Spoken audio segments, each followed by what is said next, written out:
Hello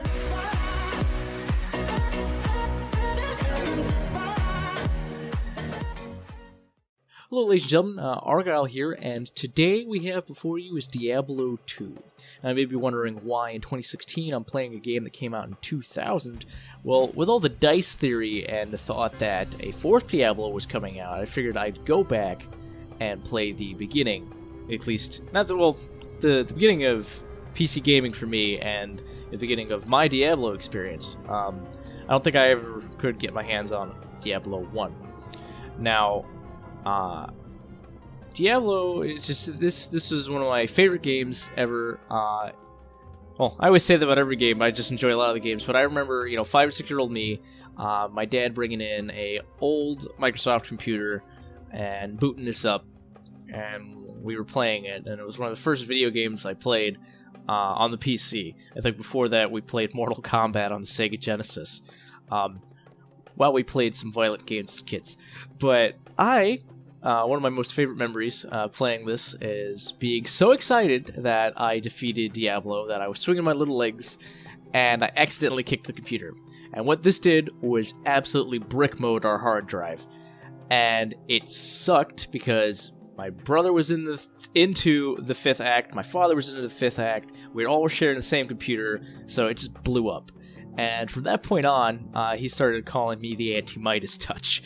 But, playing the game back then, I played the absolute crap out of Barbarian. The Barbarian was my lemon lime, my main squeeze, my mac and cheese. Like, he was awesome to play. And I played the absolute crap out of him. And I thought it was so cool that in the third one, the male Barbarian was the same Barbarian, or it was alluded to, I'm not sure if it's canon yet, that he was the same Barbarian from the second one, which is this massive muscle right here. Now, we're going to play a different character, just to try and see the game through a new light, through new eyes, through a different character, and I figured I enjoyed the crap out of, well, enjoyed playing the Crusader. I liked playing the Crusader a lot, so I figured, well, let's go back and play the Paladin. I've heard that they play very differently, and that the Paladin really doesn't do much other than his offensive tree and pick either a defensive aura or offensive aura. So that was from what I was reading. But he seems pretty cool. I mean, the holy guy. I kind of always liked playing clerics and paladins and all that stuff. Just because healing and buffs while still being, in heavier armor and kicking ass. Well met, noble paladin. It's been a while since I've seen any of your kind in the West. It would be an honor to aid you in any way that I can. No doubt you've heard about the tragedy that befell the town of Tristram. Some say that Diablo, the Lord of Terror, walks the world again. I don't know if I believe that, but a dark wanderer did travel this route a few weeks ago. He was headed east to the mountain pass guarded by the rogue monastery. Maybe it's nothing, but evil seems to have trailed in his wake. You see, shortly after the wanderer went through, the monastery's gates to the pass were closed, and strange creatures began ravaging the countryside. Until it's safer outside the camp and the gates are reopened, I'll remain here with my caravan. I hope to leave for Lutgulain before the shadow that fell over Tristram consumes us all. If you're still alive then, I'll take you along. You should talk to Akara, too. She seems to be the leader of this camp. Maybe she can tell you more. Now, a few things. The Dark Wanderer in this game is Prince Adrian? Dean? I don't really... I know it's a Prince Adian. I'm going to go with that one. He, I believe, is the son of Leoric, the Skeleton King. Before, he was the Skeleton King. And I believe Prince Adian tried to take the Black Soul Stone into his body and contain Diablo, if I remember this correctly. From, reading wikis and stuff like that. But I read those, a week ago. So, yeah, he's a Dark Wanderer. For the longest time, I thought the Dark Wanderer was the hero from the first one. Don't know why, but yeah, Prince Adian is the Dark Wanderer. Another misconception I had was Akara. I was like, oh yeah, Akara is totally Leia's mom. I don't know why. I was like, okay, purple robe, mage, they're the same. Mages look the same. Oh my god. So, I don't know.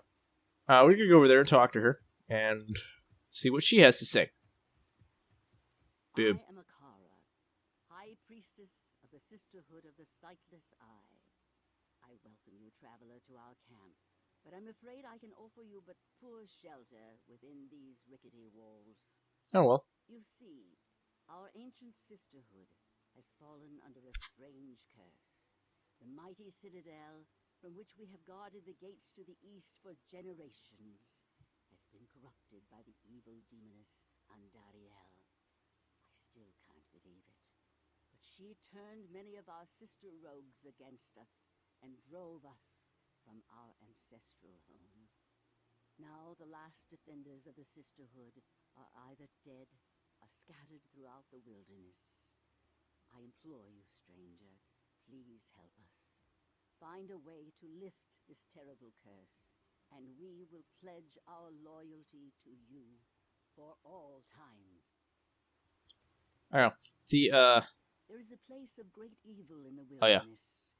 The Den of Evil. Rogue scouts have informed me that a cave nearby is filled with shadowy creatures and horrors from beyond the grave. I fear that these creatures are massing for an attack against our encampment. If you are sincere about helping us, find the dark labyrinth and destroy the foul beasts. May the Great Eye watch over you. So, the Den of Evil is like this iconic thing that's always in Diablo 2. They added the Den of Evil. It's kind of like an Easter egg in the third one. Not really. It has a chance of happening and getting spawned onto the maps, but it doesn't happen all the time. Speaking of the maps, they did like keep this thing where like this is the town, right? But in the next difficulty, the town's not going to be in this orientation. The exit might be over here, or the river might even not be here. This might just be like a patch of ground.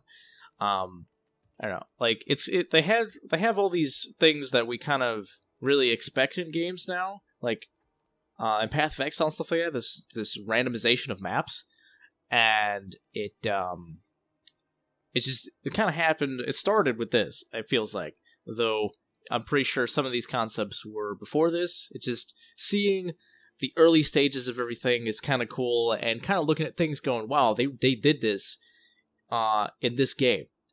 Which is, this 16-bit 2D, 2.5D game that's 16 years old, and you see these things that are kind of like the norm now.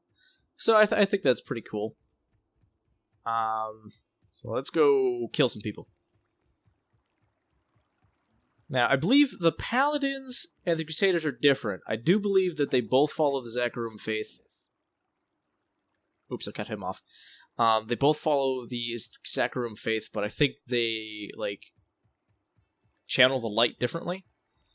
Or it may even be that, the Paladins are just that. They're normal Paladins. Well, there's normal Paladins. I don't know.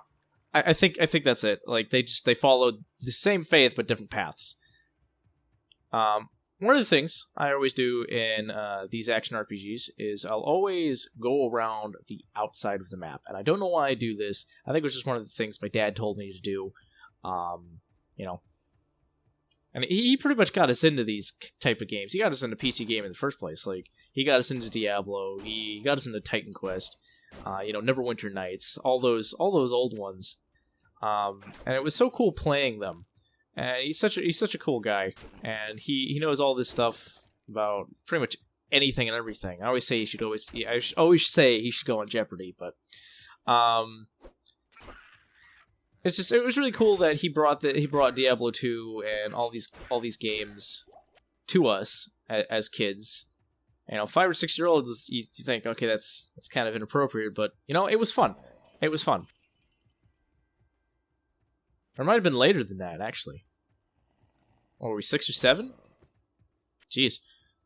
I don't remember. So long ago.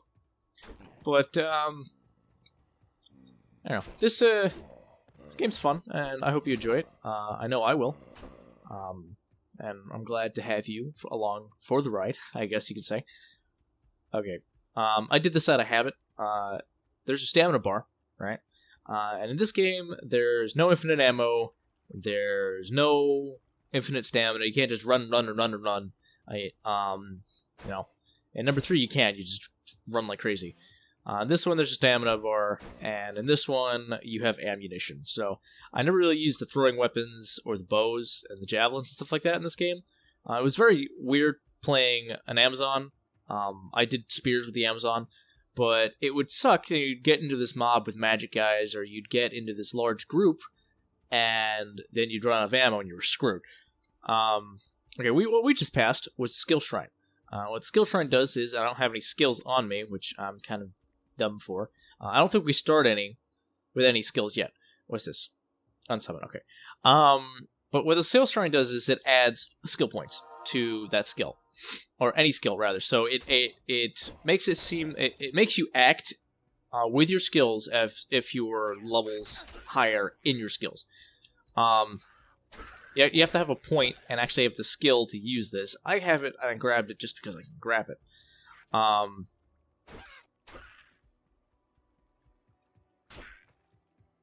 Okay, so we did level up. I'm going to do that really quick. Now, what I normally do, and I kind of fire and forget on this, is its current distribution. I just go with its current distribution.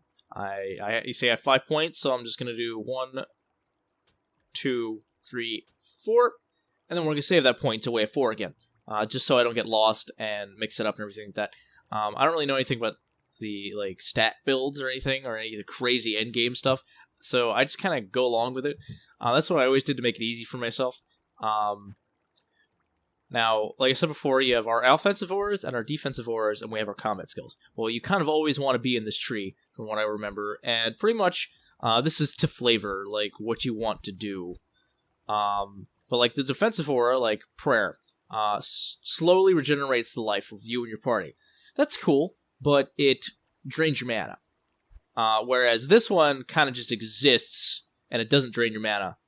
Now this doesn't drain your mana unless you don't have health, but I don't know. It's one of the things where I'm gonna get points and everything, just so I can have the entire tree, and then move toward what I want to focus in. But for our first little bit, and I kind of just sat here with my skill thing, is we're gonna get Sacrifice. The Sacrifice increases our accuracy, increases our damage at the cost of life. Now, as you can see, it's 8% damage to self. It's percent damage. It's not a flat thing, so it always kind of hurts. Way later in the game. But it's one of our main damage, skills. And we put this skill on our left click. And normally on our right click we'll have an aura, which you don't really even click, you just, it's there. You can only have one aura at a time, unlike Path of Exile's Templar, where you can have so many auras freaking everywhere. Like all of them at once. It's kind of crazy. But you can only have one as a paladin in Diablo 2. So it's just that's that. Okay. So I believe we got the 2-part Bloodmore. The 2-part Bloodmore doesn't show up too often, but it's much bigger than it would be normally. So it might take me a little longer to find the Den of Evil. Definitely going to clear the Den of Evil and head to town. What do we got? We have a rare dagger on us already, and we have a stamina potion. Now, stamina potions, as well as fumigating potions and explosive potions. I totally forgot their name. I think I just said it twice, maybe. Oh, hey, bleeding. Awesome. Yeah, okay, so we definitely want our accuracy to go up because we attacked him 3 times and just damaged ourselves. We didn't do anything. But the fumigating, the poison potions, and the stamina potions, I call money potions because I never used them. And they're worth 300, 400 something gold. So they're kind of nice to have. Later on, you don't even really bother with it. Jesus.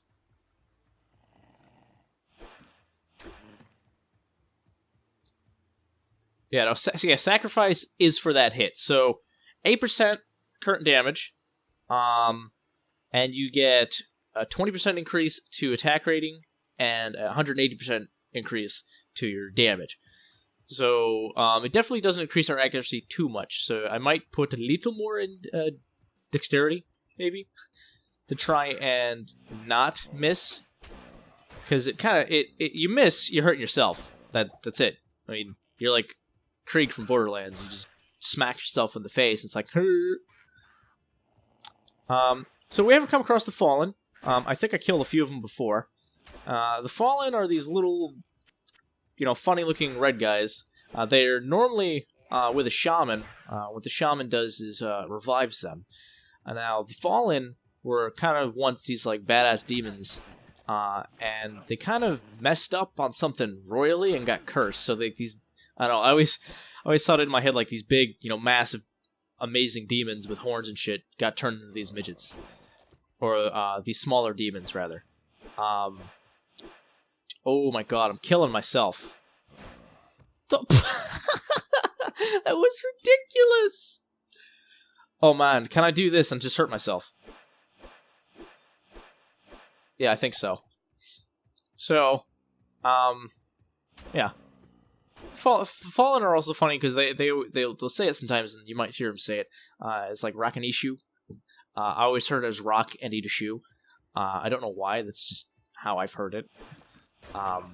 They always say it, and they're always like, eh. They raise the sword up in the air and say that. And the third one, you can actually find a blade that's named that. And I think a demon called Rakanichu, Rashishu, or whatever, however the frick you say it. I am horrible at names. You can hear me butcher everything and anything. And I believe you've run into him as well. Now, we did find the Den of Evil, but I want to clear the rest of the map real quick. Oh, yes. Oh, my goodness gracious. Hit him. Hit him. Hit him. Thank you. Oh, my god, just saw a fly. I'll try and ignore it. I hate bugs. I hate bugs.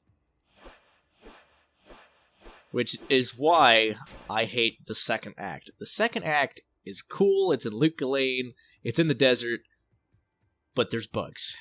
There's massive bugs. And I think Duriel is his name, is like this just massive beetle tar thing that's always scared the crap out of me as a kid. He's so nasty looking.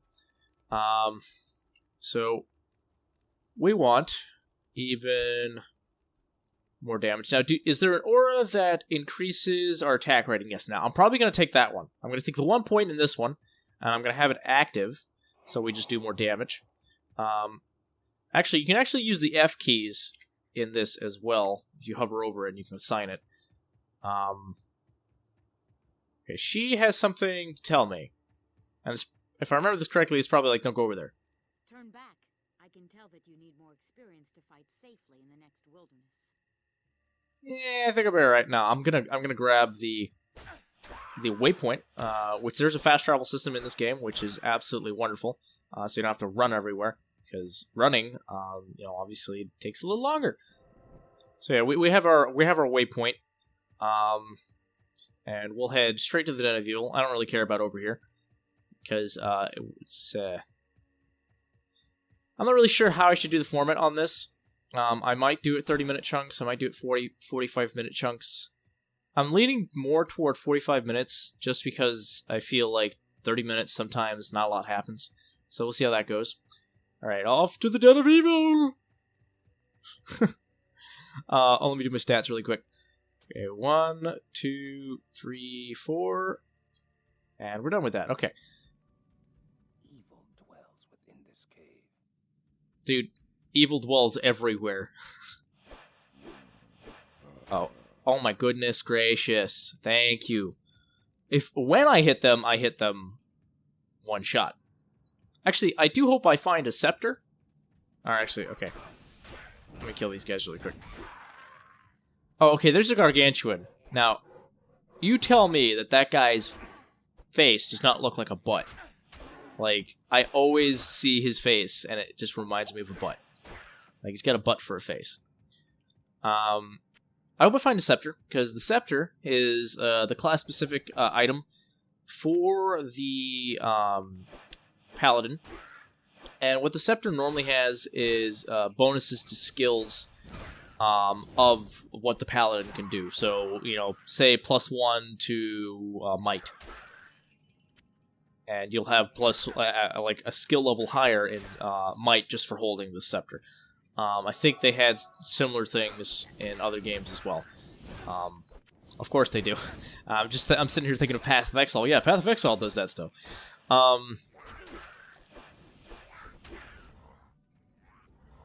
I think the Necromancer has, like, a head in a jar. I know that the Sorceress has an Eagle Orb is her thing. The Barbarian is a Jawbone Cap. Like, each class has their specific item that gives them bonuses. Now, the Den of Evil here, you have to clear completely. So, you have to kill everyone and everything in here. So sometimes, and actually almost all the time for me, I'll sit there and it'll be one monster left. So there'll like be a fallen or a zombie, picking his nose in the corner, and you just can't find him for like 5 minutes running around because they kind of roam. Like, you see how the fallen are running around everywhere? They run away from you too. If their shaman is dead, they run away from you. So you have to hunt them down. And it's like, get over here, you little bastard. Now, the thing that kind of bugged me was, you do this, and your aura's off. So, you pretty much have to have your aura. You can't... actually, I guess you could put it on left click, and I'm just being stupid. Which, now I want to get my shield bash. I think I have shield bash or shield charge, and it's definitely nice for running people down.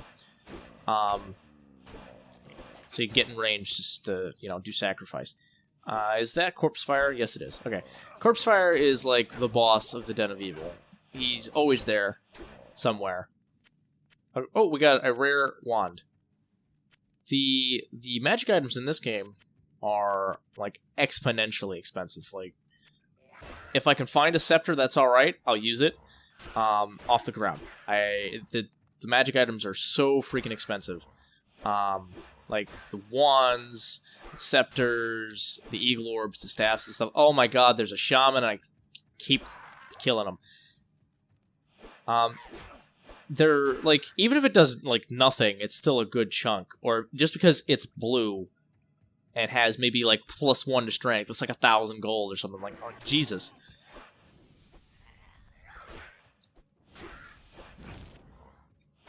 So I'll keep an eye out for a scepter, but odds are I'm going to be running around with a sword. Now, one of the things I did with the Barbarian was running around with the polearms and the Bardache and stuff like that. I don't know why the Halberd and the Bardache and those types of polearms. I think polearms in general are cool. The Lucerin. I don't know why it's like my favorite type of weapon. I guess it's because it's got heft, it's got range. They're cool. I don't know. I think they're cool. And considering what the halberd did for infantry versus knights, like just yanking people off their horses and pulling apart people's armor and stuff like that. So I don't know. That's my favorite type of weapon. It's a weird thing to think of, considering, like, okay, you would never use it in this day and age, but definitely, tabletop RPGs, that's what I'm using, D&D and stuff like that. It's very weird to try and be a cleric or a paladin using that thing. Now, we could totally do that with the paladin here and use the polearm, but it doesn't, like, high attack speed and high rating is what you need on the paladin. Not necessarily high attack speed, but definitely a higher rating, so you can smack people really quick. The problem with having a high attack speed, actually, I think of it is, every time you're smacking someone, say you're at the maximum, 2%, or like 2 attacks per second, I don't even think there's a cap in this game. That's just normally the cap in games. You might kill yourself.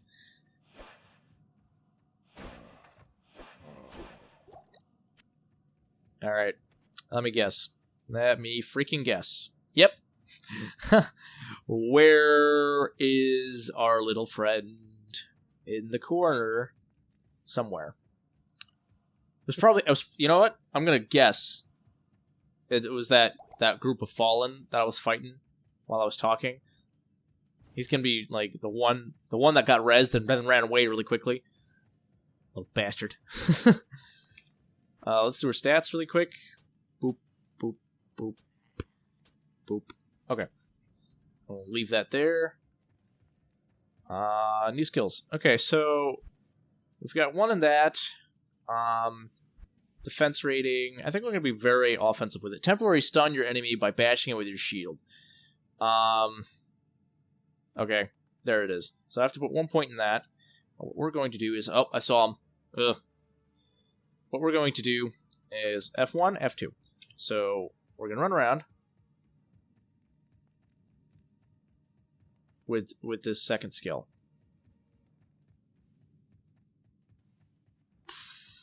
Da, da, da. Oh, come on. Please. Okay. I'll be right back. I'll be right back.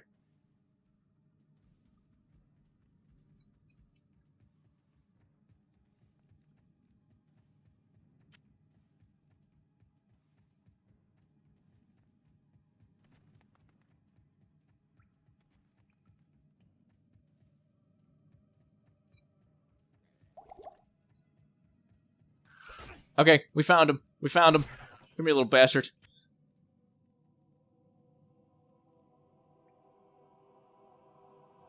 My duty here is done.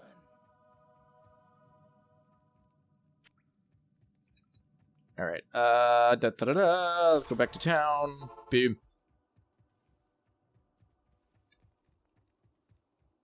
We can see what Akara has to say, and then I'll wrap this up. I don't think you guys need to see me, unlooting everything and selling everything and looking at items. Evil. You've earned my trust, and may yet restore my faith in humanity. Your reward is training in the skill of your choice.